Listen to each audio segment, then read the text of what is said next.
और क्यों आशुतोष जी, क्यों अखिलेश यादव की तस्वीर वायरल हो रही है? आप लोगों के सवालों पर भी सवाल दागे जा रहे हैं।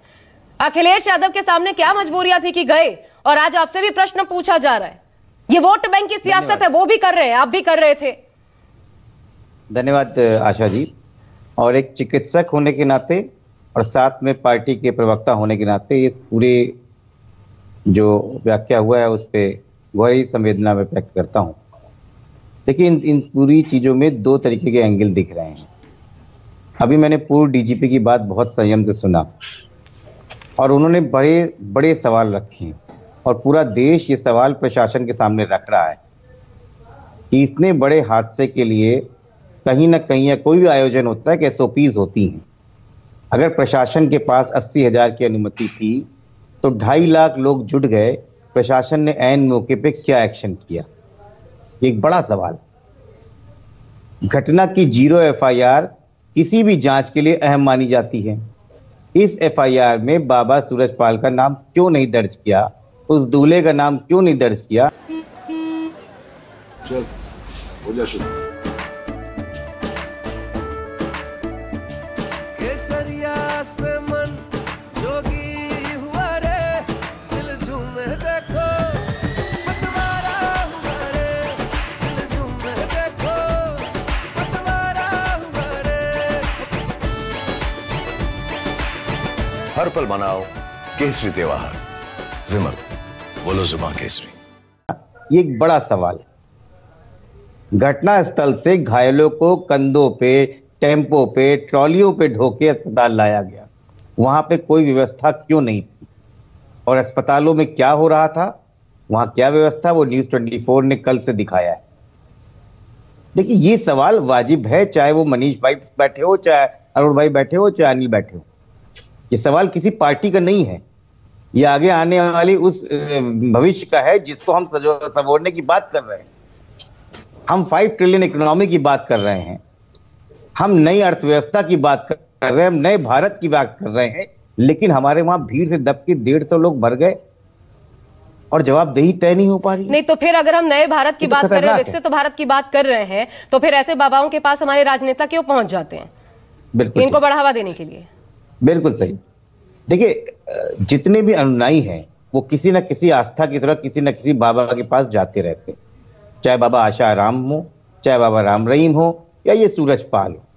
सैकड़ों की तादाद में लोग आते हैं, उनके अनुयायी हैं, उनकी आस्था, किसी को उनकी आस्था से परेशानी नहीं। परेशानी ये है कि आज सरकार उसके लिए क्या व्यवस्था कर रही है। भाई, प्रशासन आपका, एमपी आपका, एमएलए आपका, डीएम आपका, एसपी आपका, और सवाल विपक्ष से, ये कहां से तय होगा? और मैं बड़ा मुझे दुख होता है, कल मुख्यमंत्री वहां पे गए और मुख्यमंत्री को एक संयम की तरह बात करना चाहिए, संवेदना देनी चाहिए। उन्होंने वहां पर क्या शब्द पूछा, उनकी आप बाइट सुनिए कि हमें यहां साजिश की भी बू आ रही है। आपने देखा राजनीतिक पार्टियों में किसके वहां भगदड़ मचती है। ये मुख्यमंत्री वहां करने गए थे। वहां जिनके बच्चे 4 साल के, 5 साल के बच्चे, जिसके 70-80 साल की माँ, जिसकी बीवी, जिसका भाई, जिसका बेटा मर गया है, उससे कोई पूछने नहीं जा रहा है, लेकिन ये कह रहे हैं कि हमें साजिश की बू आ रही है। ये मुख्यमंत्री का आचरण होना चाहिए, ये शर्मनाक है। और मुझे लगता है कि इस तरह के वक्तव्य कम से कम ना देते। आप मेरी बातों को घुमा गए, मेरे सवाल को भी घुमा गए, इसलिए मैं एक बार फिर पूछती हूँ, मॉरल क्रेडिबिलिटी कोई चीज होती है कि नहीं होती है? वो हमारे राजनेताओं में बची है या नहीं बची है? चाहे वो मुख्यमंत्री योगी आदित्यनाथ हो, चाहे अखिलेश यादव हो, या किसी पार्टी का कोई नेता हो, ये जिम्मेदारी आप लोगों के कांधों पर बची है या नहीं बची है? आप सभी पैनलिस्ट विक्रम सिंह जी को छोड़ के राजनीतिक पार्टियों से ही आते हैं। आप लोगों से भी निजी तौर पर भी ये सवाल है।